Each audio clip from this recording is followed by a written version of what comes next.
Within that management, there's CEO attributes you've learned over the years. I want to know, not about Tim Cook, I want to know by the struggles and failures that you've run into at Carlyle. What's the CEO attribute where time after time you say, we misjudged this opportunity and here's what that selected CEO did wrong? You need to make certain that when you have CEOs in the buyout context, that they understand what it's like to run a company in a buyout world.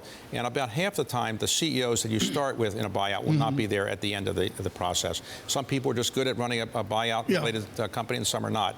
But the characteristics I think you need are perseverance, understanding, ability to communicate well, the ability to lead, to focus. These are the attributes of a really good CEO. Some people have it and some people don't. I would suggest one of them is transparency. I've talked to our Peter Grauer, our chairman at Bloomberg LP, about this before, about financial control and transparency. And right now, in real time in your Carlyle world, we're seeing the challenges of Abraj. Full disclosure, folks, I've done panels with Mr. Naqvi of Abraj at Davos. Abraj is falling apart. Is it once again about accounting transparency?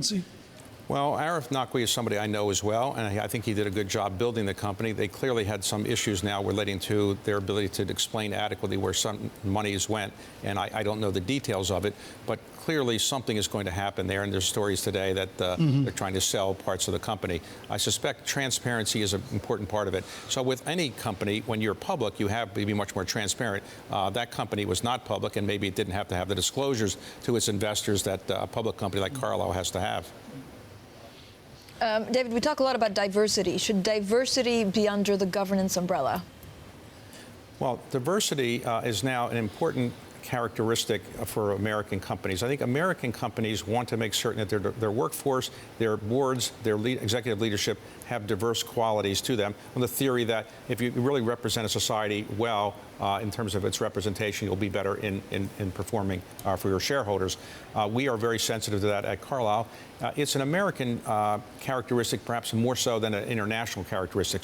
If you go in other countries, you don't see as much of a concern about diversity, except perhaps gender diversity, as you do in the United States. But I think that is going to change.